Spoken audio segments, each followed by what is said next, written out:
Welcome to GCSE Maths Help. Today we're going to be looking at Circles exam paper questions. This video is a follow-on from my Circles Key Points video, which I will link in the bio below. If you haven't watched that video, you might find it useful before looking at exam questions. For everyone else, let's get started. So our first question says, A, B, C, D, E and F are points on a circle. Circle the line that is the diameter of the circle. So thinking back to our key points video and all the circle rules that we learnt, we're looking for a rule that involves the diameter. So the one that we're looking for is when an angle is drawn in a semicircle, it always equals 90 degrees. So I'm guessing that angle F or angle C is going to equal 90 degrees. So let's look at the first triangle. We've got B, F and E. So we've got 5 degrees plus 95 degrees plus F is equal to 180 degrees. So F must be equal to 80 degrees. So this isn't the triangle we're looking for. So let's look at the second triangle. We've got A, D and C. The angles in there are 10 degrees plus 80 degrees plus C is equal to 180 degrees. So C must equal 90 degrees. So this is the triangle we're looking for. So because angle C is the one touching the circumference in the semicircle, the diameter of the circle must be the line AD. So our next question says, here is a cyclic quadrilateral. The ratio of angle X to angle Y is 5:7. Work out the size of angle W. So from our circle rules, we know that a quadrilateral drawn inside a circle, all the angles add up to 360 degrees. We also know that the opposite angles add up to 180 degrees. So X plus 20 degrees and W add up to 180 degrees. And X plus Y equals 180 degrees. So if X plus Y is 180 degrees. So if the ratio of angle X to the ratio of angle Y is 5:7, we need to work out what one part of the ratio is equal to in degrees. So we'll do 180 degrees divided by 12 parts of the ratio, which is 5 plus 7, gives us one part of the ratio is equal to 15 degrees. So the X value is 5 parts of the ratio, so we'll do 5 times 15 is equal to 75 degrees, and Y is equal to 7 parts of the ratio, so 7 times 15 is 105 degrees. So now we've got a value for X, we can find a value for W. So X plus 20 degrees plus W is equal to 180 degrees. So we know that X now is 75 degrees plus 20 degrees plus W is equal to 180 degrees. So 95 degrees plus W is equal to 180 degrees. So W must be equal to 85 degrees. So our next question says, the diagram shows a logo. ABE and DCE are congruent triangles. BCE is a sector of a circle with centre E. Show that the area of the logo is 510 centimetres squared to two significant figures. So we'll start with the two triangles. So the formula for the area of a triangle is a half times A times B times sine C. So we've got a half times 26 times 15 times the sine of 38 degrees.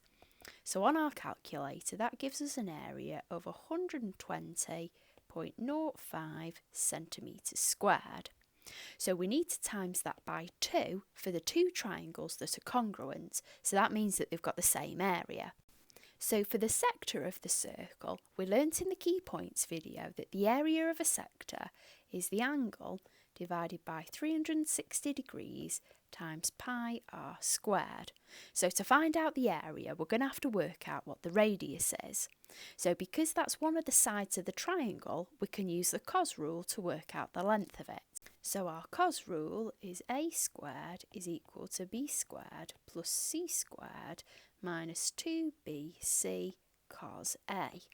So our a squared is going to be be squared is equal to 26 squared plus 15 squared minus 2 times 26 times 15 times the cos of 38 degrees. So if we put that into our calculators, we've got BE squared is equal to 286.35. So BE is going to equal 16.92. So now we know the length of the radius of the sector, we can go about finding the area of it. So we've got 108 degrees divided by 360 times pi times 16.92 squared. So if we put that into our calculator, it gives us 269.88 centimetres squared. So if we add that together with our two lots of 120.05 centimetres squared, that gives us a total of 509.98 centimetres squared for the whole logo, which to two significant figures is 510 centimetres squared. So our last question says, the diagram shows the circle x squared plus y squared equals 10. P lies on the circle and has an x-coordinate of 1. The tangent at P intersects the x-axis at Q. Work out the coordinates of Q. So the first thing we need to do is find the y-coordinate for P.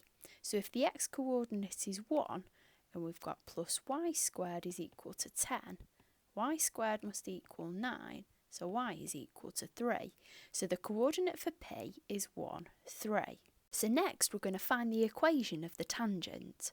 So we learnt in the key points video that to find the gradient of the tangent, we need to use the coordinates of the point where it touches the circle and the centre of the circle. So to work out the gradient, we can do m is equal to y2 minus y1 divided by x2 minus x1.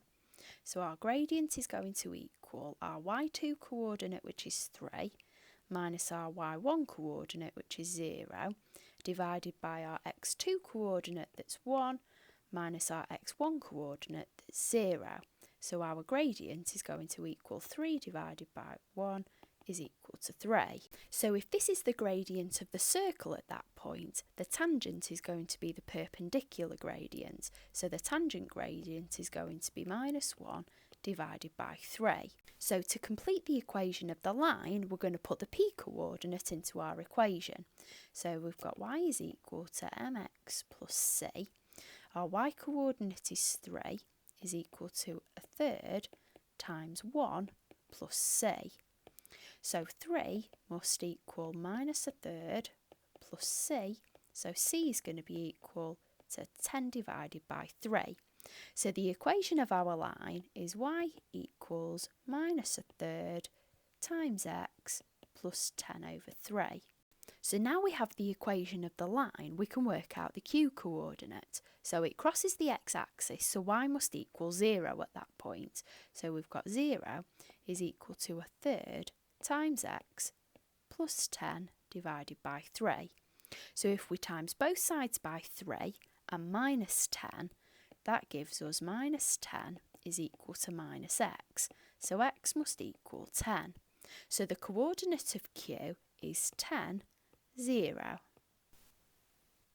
I really hope you found this video helpful. If you would like to have a little recap on the key points on this topic, click the link in the bio below. Don't forget to subscribe to GCSE Maths Help with the subscribe button below, or you can check out my Instagram page at GCSE Maths Help for more videos and tips. Thanks for watching!